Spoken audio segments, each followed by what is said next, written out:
This video is sponsored by Squarespace. There's this one tile making technique that I have been really excited about lately. I think the best contemporary example of this technique is by Motawi Tileworks. I've spent actual hours browsing their website looking at their beautiful work. Stunning. But this is actually a very old technique, and I want to try and recreate it today.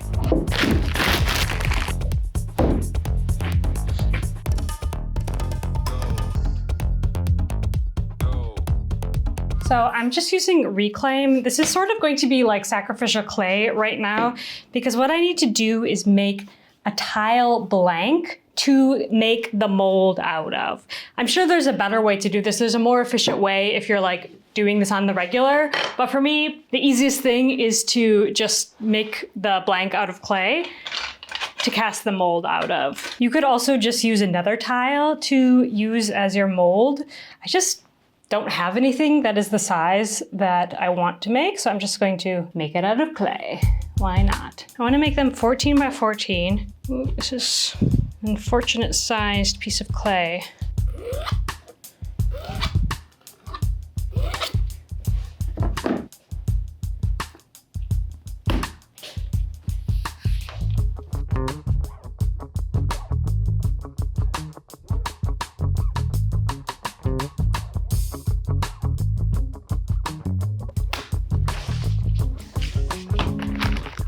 So that's 4 1 centimeter thick tiles that are a bit bigger than 14 by 14 because we're gonna cut the tiles tomorrow when they're leather hard to 14 by 14 centimeters because that's the size I want them to be.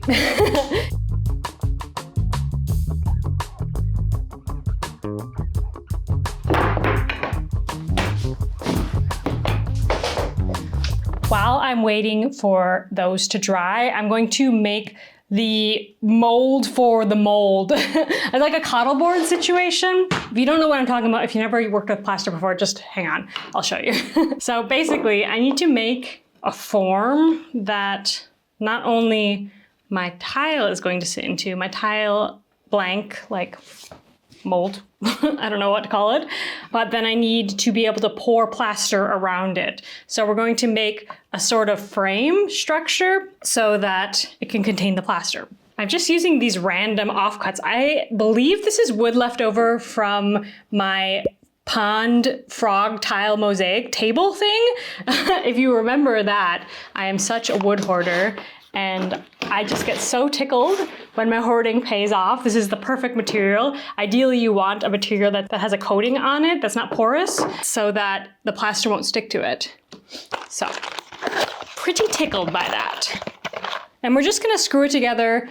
Again, I know this is not like the proper way to do this, but it's the fast and easy way, which is perfect when you're just trying something out. I'm just gonna go ahead and put 2 screws in each seam. Hopefully that makes sense. I'm not gonna be too particular about how it looks because it's just temporary to hold it together.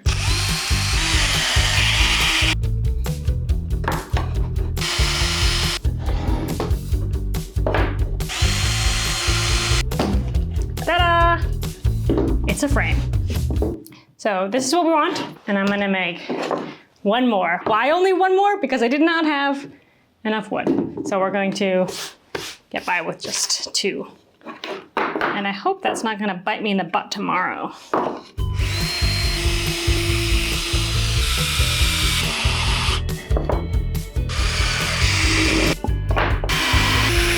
Okay, I got the job done. Dee-dee! It's a little wiggly, but that's fine. We can work with that. So I guess all that's left to do is wait until these slabs are dry. So I'll see you tomorrow. Good morning. Today is an exciting day. We're gonna cut out our tile blanks today. We are going to cast our plaster molds, and then hopefully we're going to carve into the plaster to make our designs. I don't know like what level of dryness the plaster should be before carving it. I feel like I shouldn't wait until it's completely dry, but I'm not sure. I'm really not sure. Like I could not find that information anywhere, like what people do. Obviously you can carve into plaster when it's completely dry. It's a very soft material. I'm gonna experiment with it and maybe we can figure it out together. So let us first cut out our tiles. This kind of firmness, that's what we want.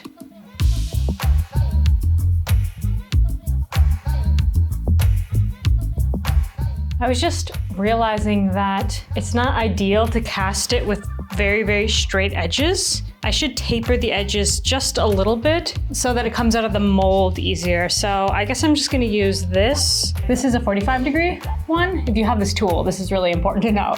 And then this is, if you wanna cut deeper, that's this one. This is the most shallow angle. So I'm just gonna use this, I guess, on the edge, just to make a slight taper.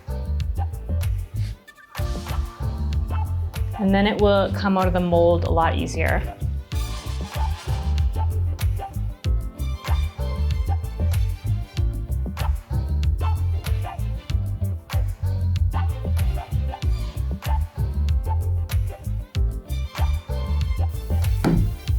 Okay, my tiles are, I think, as good as I'm gonna be able to make them. They're definitely not perfect, but it's gonna be fine. Let's take a little break to talk about today's sponsor, Squarespace. If you've never heard about Squarespace before, they're an all-in-one website platform that artists and entrepreneurs use to stand out and succeed online. I've been using Squarespace pretty much ever since I started my online business because it has incredibly easy to use features, including their drag and drop website builder and integrated SEO tools. Whether you're just starting out or managing a thriving brand, Squarespace makes it easy to create a beautiful website to sell anything from physical products to memberships, digital products, and even services. You can also schedule appointments, create on-brand invoices, and send newsletters. And for the artists watching, I know you will love their cutting-edge design tools, where you can create a bespoke website that perfectly fits your brand or business. So head to squarespace.com right now for a free trial, and when you're ready to launch, go to squarespace.com/potterytothepeople for 10% off your very first website or domain. Now let's get back to the video. So, how are we going to do this now? I need to find my flattest board. So it's gonna go like this, and then this will go over it. There's about 2 centimeters around each side. That's what I measured. And we'll seal all the gaps with clay and then pour the plaster in. So how much plaster do I need? We can do this. 4 centimeters deep, 18 by 18 equals, so 1.3 cubic centimeters, which I believe translates to 1.3 liters. Am I doing metric correctly? But then we're gonna have some plaster in there to displace it. So 1.3 liters of mixed plaster equals how much water plus dry plaster? Question mark, question mark. Here's what we're gonna do. I'm gonna mix up enough for 2 of these because I've got 2 molds, remember? So I'm just going to do 1.3 times 2, which is 2.6 liters of water, and then we can calculate how much plaster to put in there. And it's gonna be probably too much, but that's okay because I don't want it to be too little. That would be really, really bad. So I'm going to do 2.6 liters. What is my plaster?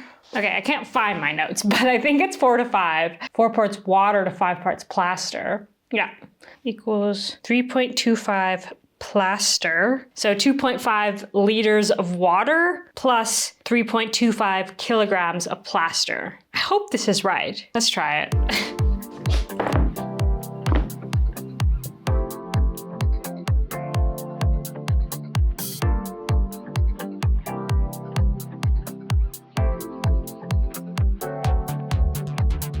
Okay, so I just sealed them on the outside and on the inside. So I tried to keep the inside quite tidy because that's obviously going to show up on my mold, but the outside is pretty sloppy. It doesn't really matter. I'm not even sure if I had to do the outside as well because theoretically it should be sealed, but I wanted to make sure.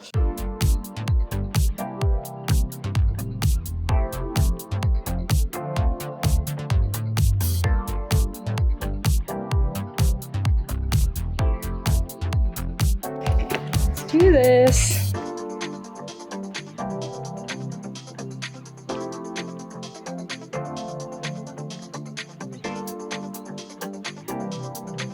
definitely have more plaster than I need. I'm going over my line now.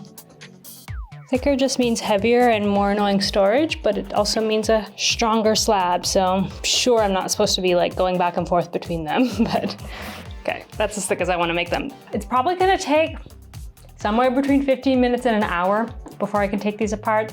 So I'll see you then.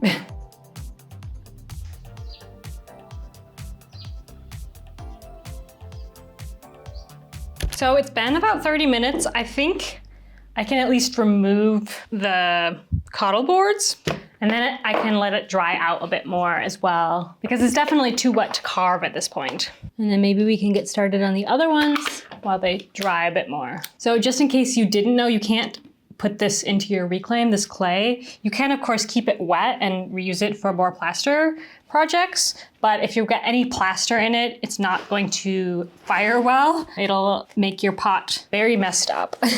So make sure you're setting it aside or throwing it away. Again, this is kind of sacrificial clay.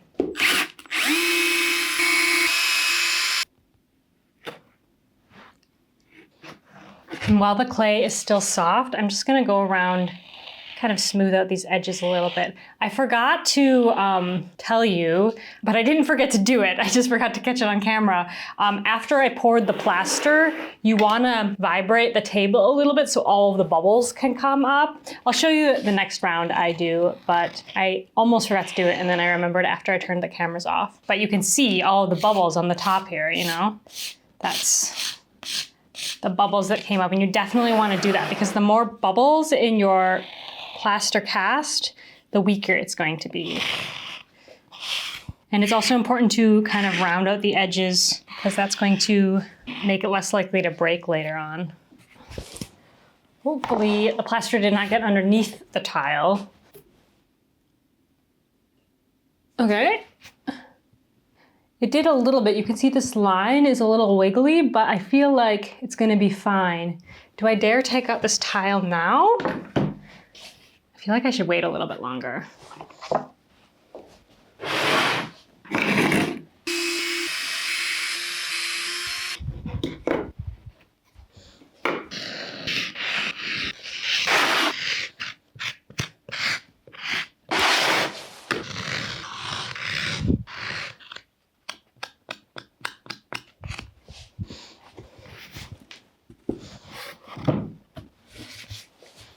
This one looks a little bit better. Do you see these straight lines? I mean, I think both of them are gonna be fine, but like I said before, the cleaner everything is now, the cleaner the end product will be. Okay, I'm gonna let these dry for a little bit longer, and in the meantime, we can do our second round. I'm gonna do a little bit less plaster this time. I'm gonna do 2 liters of water to 2.5 kilograms of plaster.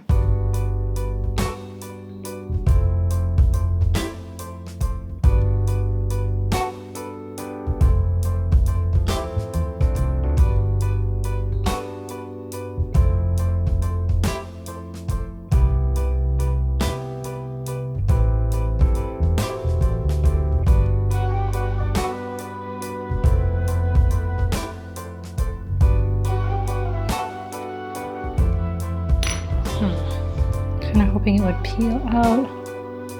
Oh, there we go.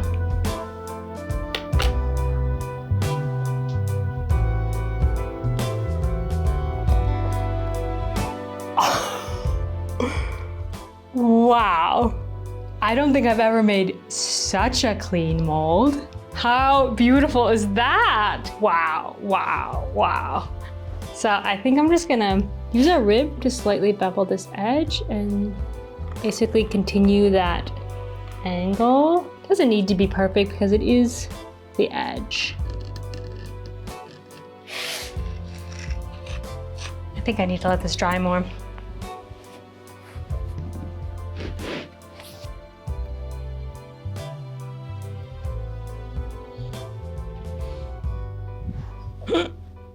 Okay, there was a dog hair in this one. It left a little bit of mark. That's hilarious. You see this? There was a dog hair embedded in, because my dog's hair is everywhere.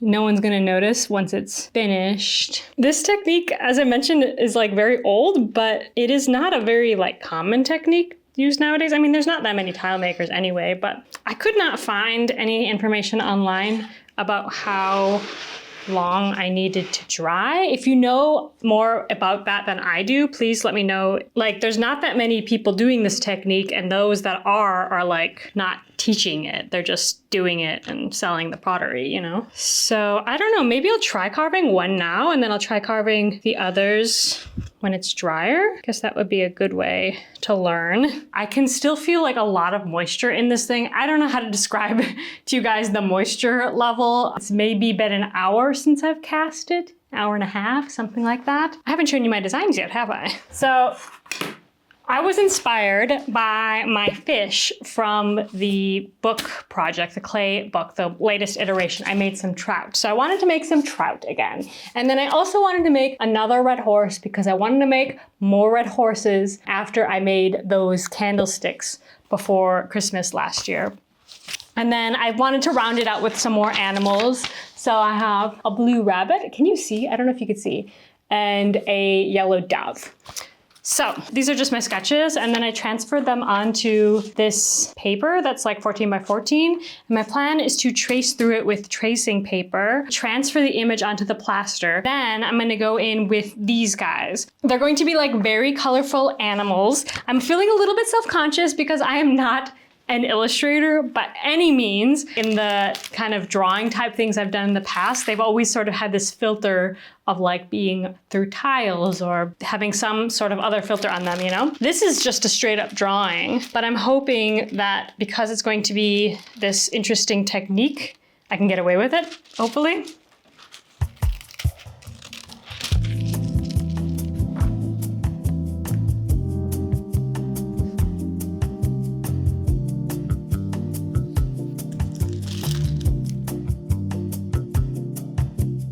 So do we dare start?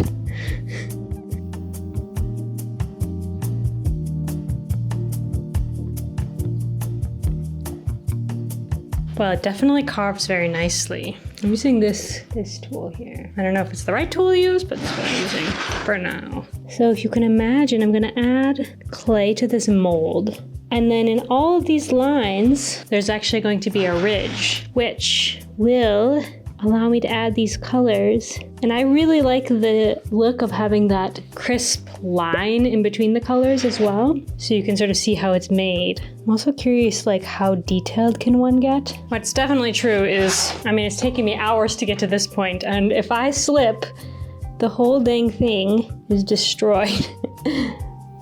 Oh no. Can you hear me? Excuse me.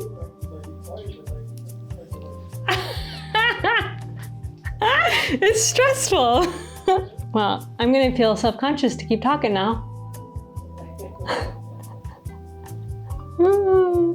Anyway, I also don't know how thick to make these lines. I don't want my outline here to be super weak, so I don't know. I did see online that Matawi are using a laser to cut these molds, which I thought was really cool because then, you know, you can make the drawing on the computer and have as many iterations as you want, and then it produces the perfect piece in the end. That is tempting. They also offer tours of their facility, which is in Michigan, and I'm from Wisconsin, and I visit Wisconsin fairly often. So I was thinking, don't laugh! I was thinking next time I visit, I need to go visit Matawi Tile Works, see their process, because that's so cool. I kind of love this merging of like craft with kind of a more industrial scale. I find that really fascinating. And they have done lots of things to like industrialize their production, but still, of course, they're like hiring loads and loads of artisans to do very technical work. I think it's pretty cool. And obviously the people who design the tiles are just like incredible artists. Okay. I don't know if I breathed that entire time, but our rabbit is done. We can maybe go in and clean it up a little bit, but let's do our moon.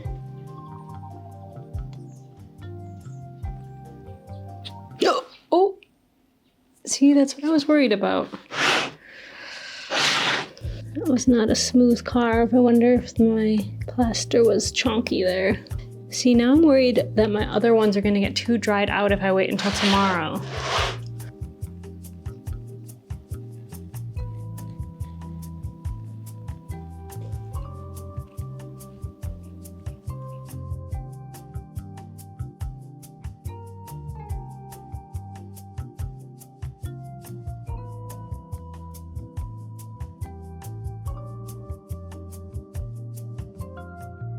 So here's how it's looking. What do we think? I think it looks pretty freaking cool, but I have no idea how these hash marks are going to translate to the tile. So I think what I'm going to do, I think I'm going to finish the rest tomorrow, not because I don't think that this is a good status to carve this, but actually I just have other things I need to do today, and this is taking a lot longer than I expected. And I'm losing my light. So I think it will be a cool experiment to try and carve the others.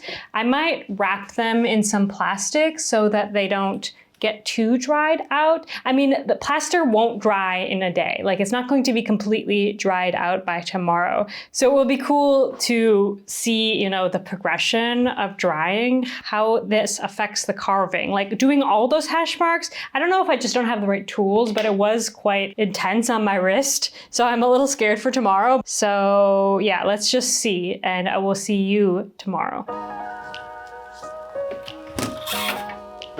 Plaster is messy.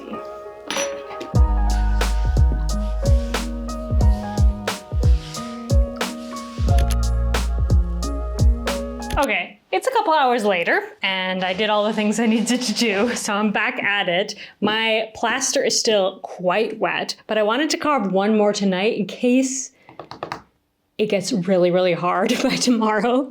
I am worried about that. So we're gonna carve Mr. Horse. And I don't want to do so much detailing in the background this time, so it should not take too long.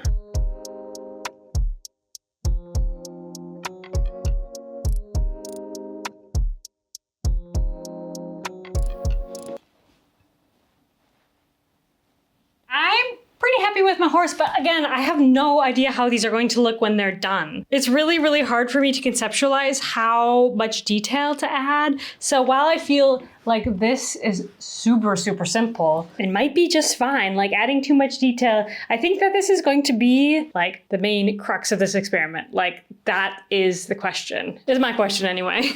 So I'm going to let these dry. These two can dry fully. These bad boys, I need to put them on a board. I would like to see what happens if I let these guys dry overnight. So I'm going to prop them up on some sticks so they do have some air going underneath as well. And then I think I'm gonna just drape it in a cloth so that they don't get too dry. I have no idea. This is just what feels right to me. And these guys can just completely dry out. So we will see tomorrow how carving goes.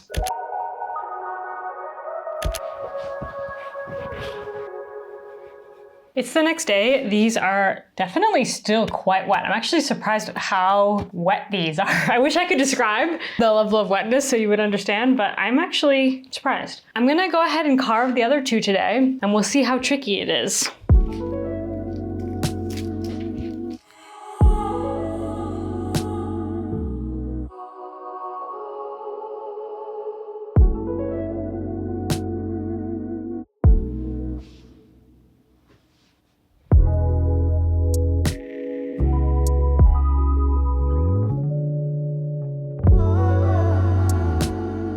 Okay, I finished carving my little guys. Here's my bird.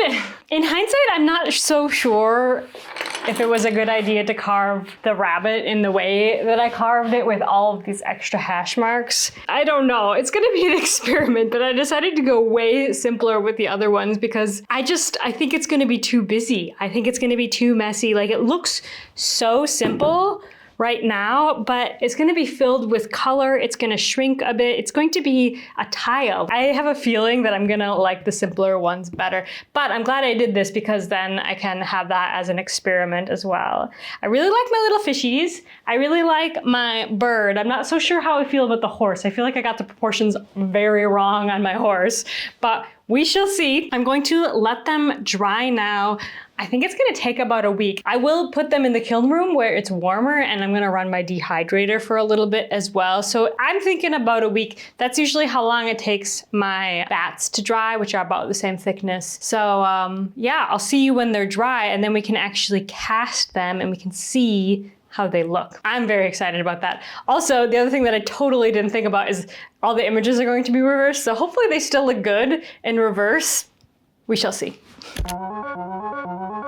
Good morning. It is about 2 weeks later. My plaster was still not dry after 2 weeks. I don't know what's going on. So yesterday I candled them in the kiln. I only candled them at 50 degrees Celsius, so it was pretty low, but I just wanted to get them fully dry. And I think they are now. They're much lighter now. They're still cold, but it's cold in here, so it's hard to tell. But I really, really wanted to try this today. So let's see if we can cast some tiles. All I know about this is you want to press it in really hard, scrape off the extra, and then what? I'm not sure I think I need to wait a little bit before I remove the tile. How long? How much pressure? Am I gonna get it into all the cracks? I have no clue, but let's try. I'm gonna try and measure how much clay I need. The cool thing is this is just a little bit smaller, and I think that I can I'm worried about trapping air, so maybe if I curve it a little bit and press it from the inside out, it won't trap anything. I should have watched some more tutorials on how to do this.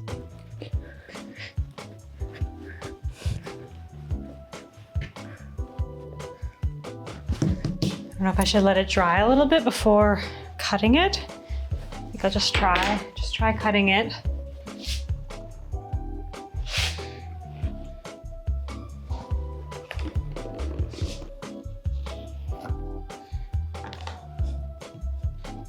Let me try and take it out now. I'm gonna use a little chunk of clay to pull up the edges. Oh, yeah. Wait, we need something to catch this. Is this big enough? Yeah.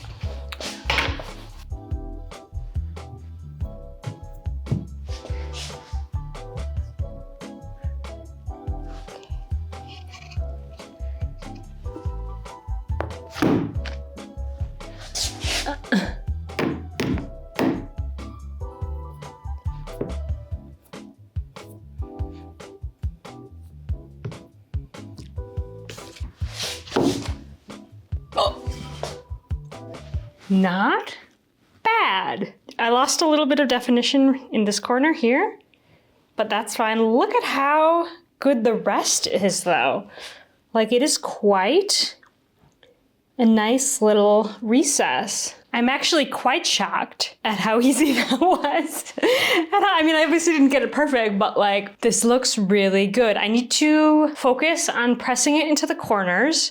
And I suspect maybe as this gets more and more saturated, I actually do have to wait to remove it because I was actually surprised at how easily that lifted out. I'm curious how many casts I can get out of each one of these today because it will get more and more saturated and then it's not going to release the clay. Let's see how many of these we can do. Very exciting.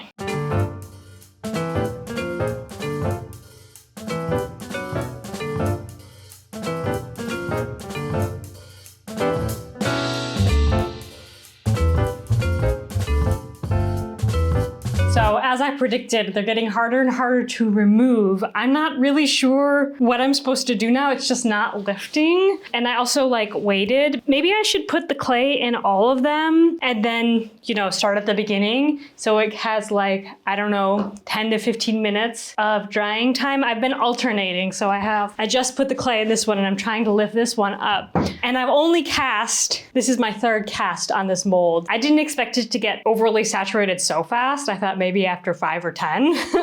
The best thing to do would be to wait until tomorrow so it can dry out again, but I don't want to be casting one tile a day. I want to make a bunch of them at once. I'm gonna try and go through all of them. So I'll put clay in all four, and then I'll start at the beginning and try and lift them out, and we'll see. They look really good. One thing I realized I did not accommodate for is it's the reverse image of it, and it's fine. It just looks a little odd to me. I might have reversed it in the first place, but I think I'll probably just get used to it.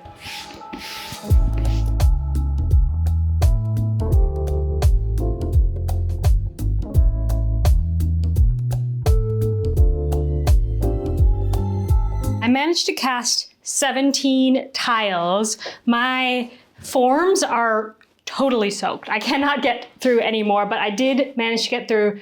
It wasn't a whole bag, but the bag that I had of clay. So I'm happy about that. 17 tiles is pretty good. I'm pretty pleased. They look okay. There are some that have like some weird kind of like smudgy bits. I personally think that's kind of cool. I think it's like, it's technically a flaw. It's definitely technically a flaw, but I think it's kind of cool. Like it's this very like handmade quality that doesn't bother me like some other defects might. Yeah, I'm really excited about this. I might try to go through the whole process with the ones that I've made before making more. I definitely want to make more. I want to, release a whole collection. I'm trying to use up my clay. So I want to see how they turn out because, for example, the rabbit one, it might not look good or it might look fabulous. So I want to do several rounds, assuming I have time. I think I have time. Maybe I can get through 3 more bags of clay, 2 more bags of clay, and make a bunch of tiles. I did measure, these are each 400 grams. So wait, what's the quick math? 400 grams in 10 kilos, so that's 10,000 grams. Divided by 400 grams is 25. Actually, so I could get 25 tiles out of each bag of clay. Am I going to set a goal for myself to make 100 tiles? That would be really badass. I don't know. Let's see. Let's see how it's going over the next few weeks. I'm really pleased with how it's looking. I hope that it looks good also when we add the glazes and whatnot. Yeah. Friends, I have good news and I have bad news. The good news is that our tiles are now dry, so we can put them in the kiln. The bad news is that some of them are cracking. And once again, I'm trying to make tiles with clay that does not have enough grog in. I've got a giant stack of clay over there and I want to use it before I buy new clay. When I buy clay, I have to order a pallet, and I cannot justify buying a pallet of clay right now. I simply can't. So I don't know what's wrong with me, but I keep wanting to do these tile projects and this clay is just not suitable for it. You can see I have an S-crack. This is giving me flashbacks to my Lego tiles video. So I don't know if it's coming up on camera, but this one is going all the way through. I'm showing you the bad ones. Not all of them are cracked. In fact, it's probably 3. I see 3 cracks. So there's hope. Maybe they're not all going to crack, but I do imagine that more cracks are going to come out as they fire. I'm going to fire them all anyway because I want to see, then I can test colors on the cracked tiles. But maybe this was a doomed project from the start. I don't know. Okay, I'm going to load these up and I think I'm gonna top them off at 3 stacked because I don't want to put too much pressure on them. Let's put them in and then we pray. Okay, they're all loaded in.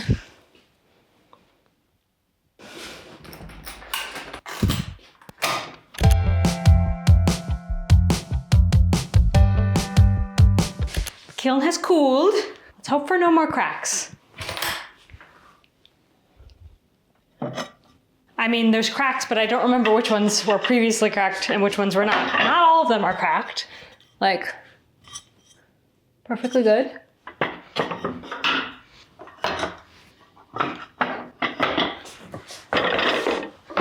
Okay, I'm wondering if I can find a cracked one on each motif, and then we can use that for testing. I mean, obviously, the fewer cracks, the better. This is a tiny bit cracked. Might get worse. Here we have cracked. The rabbits seem to have cracked. And I'm wondering if it's all of the detail. 1 rabbit that's arrived, okay.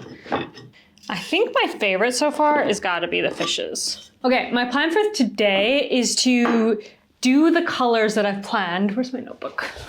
these colors.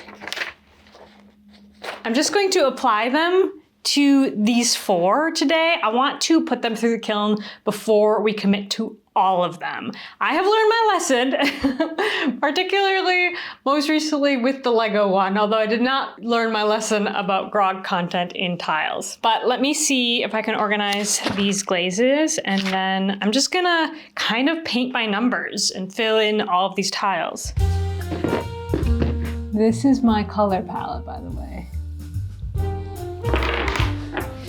We are very much in primary color land. These are some of my favorite colors. I love them.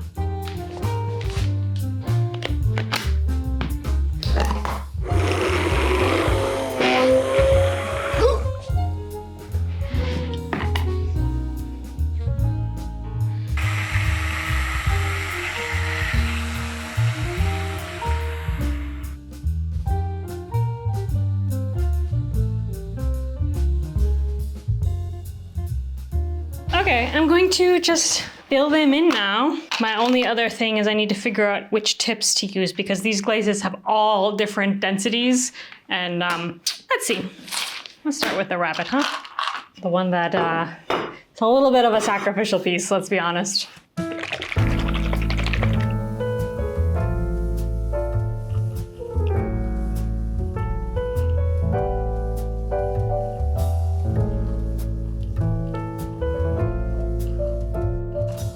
Wow, I could see myself really getting into this technique because this part is really fun. It's one of those mindless, satisfying activities. Oh, I dig it, I dig it, I dig it.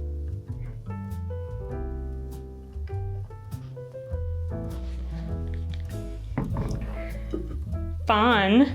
I want to hold him up to you, but he's too wet. I tried to stay inside the lines as much as I could, but I also know that as the glaze melts, it's gonna, expose the lines anyway. So I tried, but I'm not being too particular about it. Status. It's kind of fun, I must admit. I'm just gonna do all of the blue now, I think. Yeah. Go through the colors like that. That sounds fun. Not sure what to do about the edges, but I think we'll say these are the testers and I won't glaze them because I'm a little worried it's gonna run down, get on my kiln shelf. But if it looks terrible, then we know.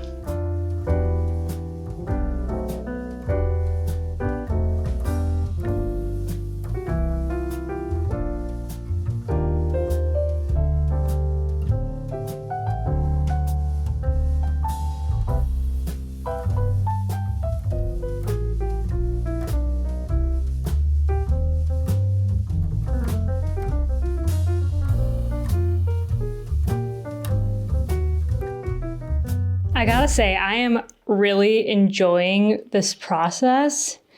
It is so mindless and meditative. It's like, you know how people do those adult coloring books? It kind of feels like that. It requires enough focus that I'm not interested in putting on a podcast or anything. I'm just sitting in my empty head, brooding on things.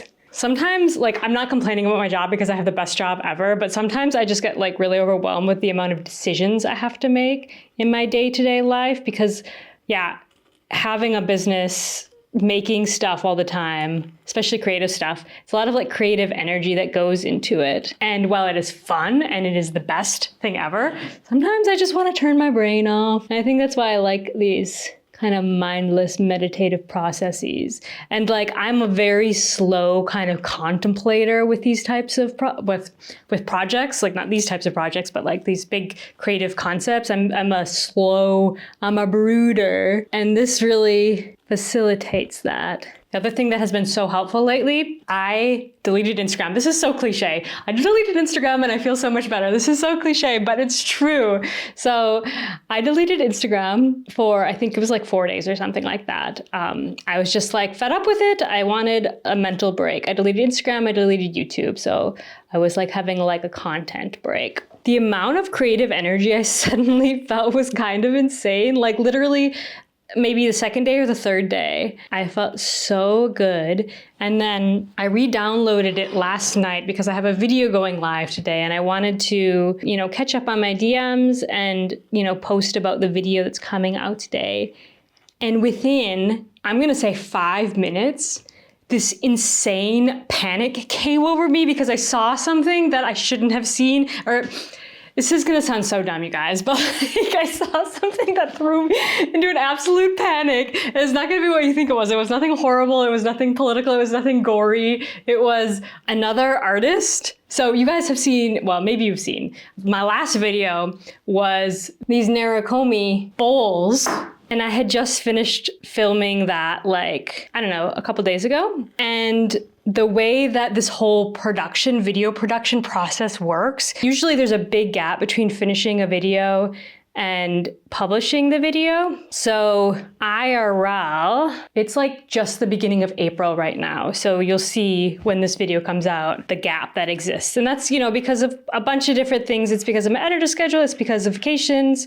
It's because of trying to batch YouTube videos. Anyway, it doesn't matter. I was on Instagram and I saw this creative who I can't remember her name off the top of my head. I'll put it on the screen. She just came out with some extruder dies that are shockingly similar to these, insanely similar. She came out with a bunch of designs, but one of the designs was quilts. And it's Narikomi, it's quilts, it's the same extruder. Basically, I think they're all pretty much, it's a very standard size. Even the dies look very similar. And I was like, oh no, this video is not going to come out for another month. Everyone is going to think I copied her. And it threw me into such a panic. And this is just as you guys know, I'm totally cool with stealing ideas, but I always credit the original artist. I was so worried that people are going to get mad at me, and it just threw me into this spiral. And I feel so silly talking about this because it doesn't matter. Probably no one would have made the connection but me, but they are so shockingly similar. And I just thought it was funny that within 5 minutes of getting back on Instagram, I could have lived my life not knowing that this artist came up with these dies. I'm happy I know about her now because she makes cool stuff and I started following her, but I'm going to delete it again because it's not worth it. I'm going to experiment with just trying to keep it off my phone as a default. And then maybe at some point I can, just have it on my phone and not compulsively check it. But right now I'm not in that place. I'm not in that place to just have it on my phone, which is so funny because that's how I am with TikTok. I never got into TikTok and I refuse to get into TikTok because I feel like that would just take over Instagram. Instagram is so completely catered to me. I've been on Instagram since college, so over a decade. It's been so catered towards my taste that everything, the algorithm be algorithming and everything is just so amazing and I love it. And I get funny dog videos and I get incredible art, but yeah. Anyway, I thought that was funny, and I'm very much enjoying having a smooth brain during this process.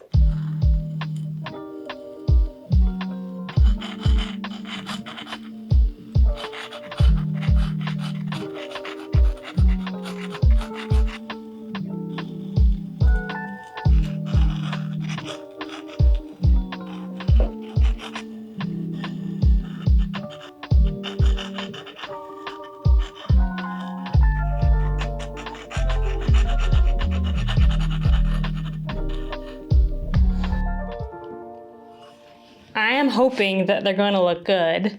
Actually, what I'm most worried about is the edge. I did not consider the edge, which was not ideal. So my strategy is to just make this line as straight as possible, but I feel like it's going to look ugly to not have that glazed. So my backup plan, I guess, is I can just fill it out, but I don't know what to do with things like this. Do I then bring the blue down or do I just do the rest in, this is a red background, so do I just do the edge in red? Okay, wait, let me do it on just this one so we have at least a sample of how it looks with the background also done, or the edge also done. And I'm not gonna carry the blue down. I think that's fine. I'll just keep the blue as a square and we just do the red edge. I am a little worried that it's gonna run off onto the kiln shelf, but these are the risks we take. All right, I'm feeling pretty good about this. I have a bunch of other stuff I need to fire, which is why I thought, oh, let me just do a few today and we can see how they turn out. Fingers crossed. Cautiously optimistic over here.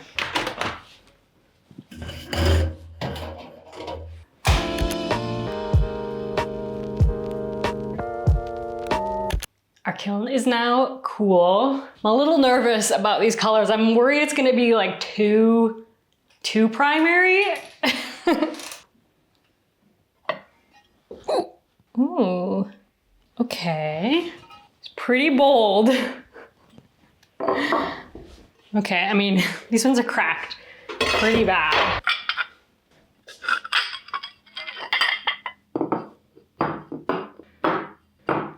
I'm struggling a little bit because I don't hate them, but they're not really doing it for me right now.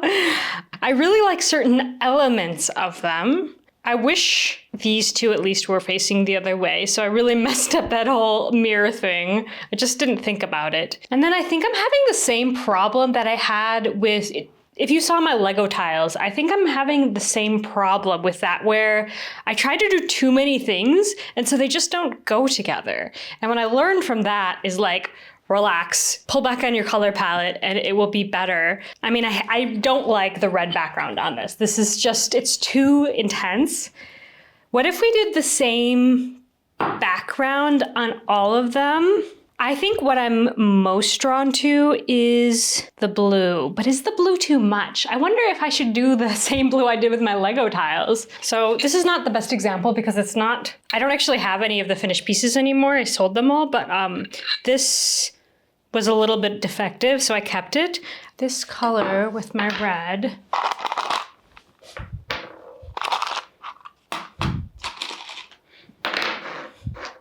I would like to do another test, but I just don't have enough stuff to fire right now that would warrant like filling a kiln. Like I don't have enough stuff to fill a kiln and I don't want to fire a kiln just half full. So I think we're going to take a risk. We're going to make a plan right now and we're going to just glaze the rest in this color. I don't have that many pieces, and at this point I'm like debating whether or not I even want to make more, just because I'm not like super enthralled with this project anymore somehow. I feel like these pieces didn't turn out that great. Let's see how they turn out in the end, and then I'll make a decision whether or not I'm going to make more. But at least we have like plenty of samples that are not cracked, so we can at least see how it looks. I'm gonna make an executive decision right now. I'm going to make all of the backgrounds this lovely sky blue color. It's the same color as my Lego backgrounds, except it's thin on this one. So it's gonna look different. And you have to kind of imagine it. And then also the red on here is like, pink actually, and it's got the blue behind it, so it's very washy looking. I want to use my red. I want to use my bright popping red. So I feel like if I make the background less intense with the sky blue, I can use my bright popping red. And I feel like these colors do look really good together. And then I can use the other colors as I wish, you know, like I want to keep my fish green because I feel like that's true to the trout color. I can do the other details in yellow because I do like my yellow stars and the horse. I can make the moon yellow. Maybe these will be green. So we have one more green element. So we're gonna have a red horse, a red rabbit, and a red bird. Do we like this idea? Or do we want to keep the bird yellow?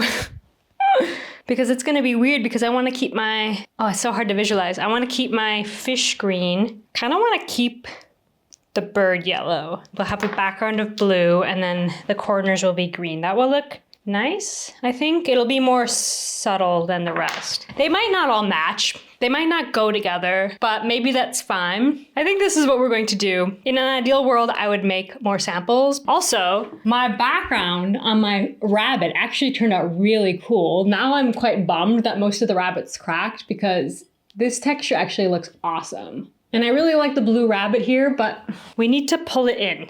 We need to pull it in a little to make it make sense. The other thing that I definitely learned is I do definitely need to glaze the edges of the tiles. Like, I just find this to look so weird. This just looks weird to not have it glazed. I need to glaze the whole tile, including the edges.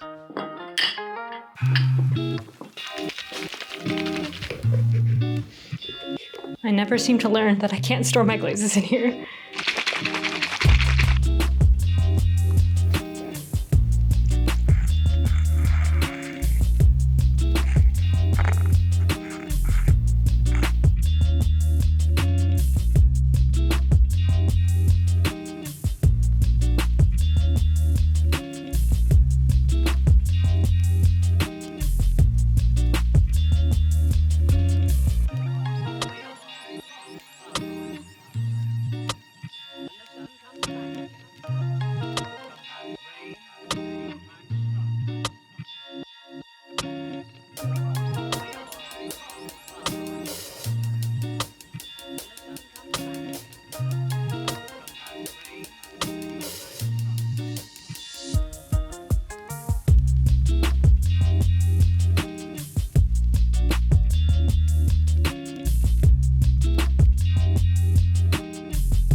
I finished them.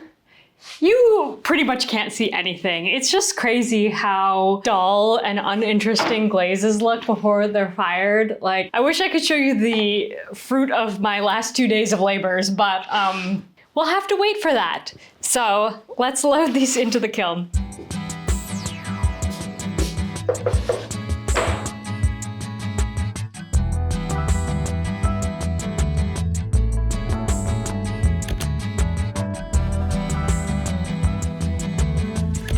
To open the kiln. What do we think? Do we have more cracks or is everything looking wonderful? And also, how do the colors look? I'm very excited.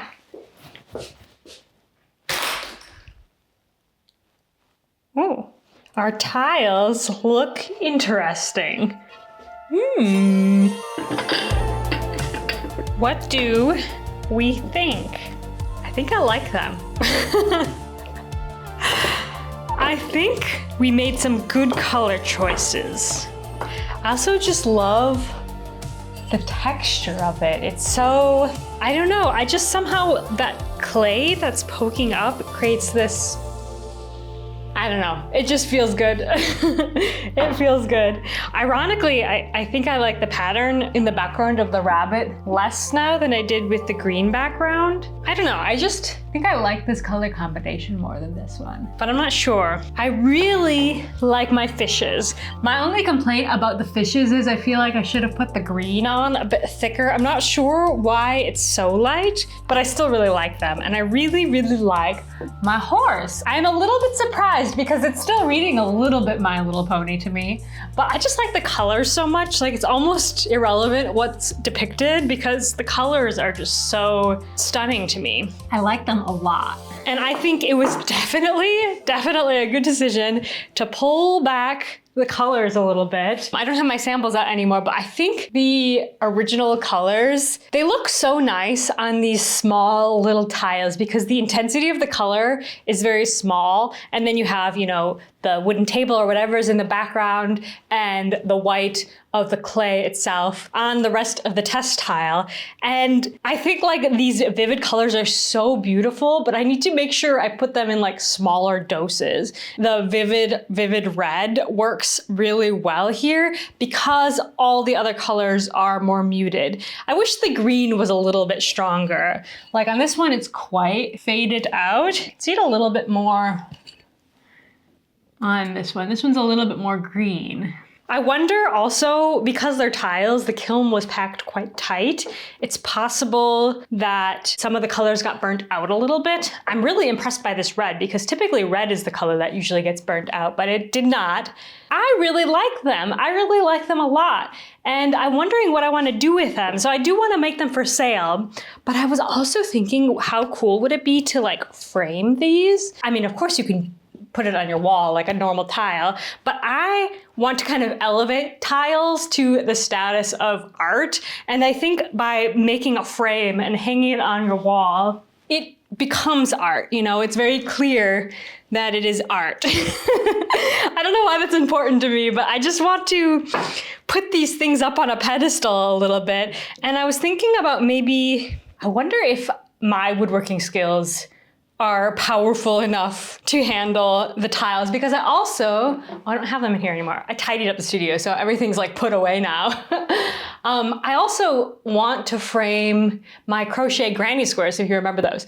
Those are just sitting on my shelf in the other room waiting to be framed, and they're more or less the same size. So maybe, let me know if you're interested in this, because this won't be a clay project, but maybe I can make a video about making a wooden frame as like a very, very beginner woodworker. I can make some very basic things, but something fine like a frame I don't have any experience with.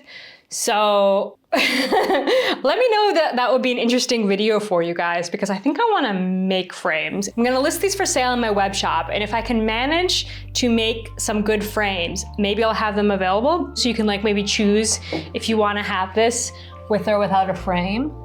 I don't know, I'm really happy with these. I'm also wondering, should I make more of these now? Because now I like them. It's so interesting, like, look at the difference between this and this.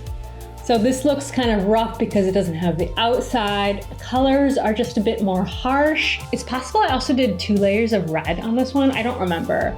But just look at how much completely different this looks.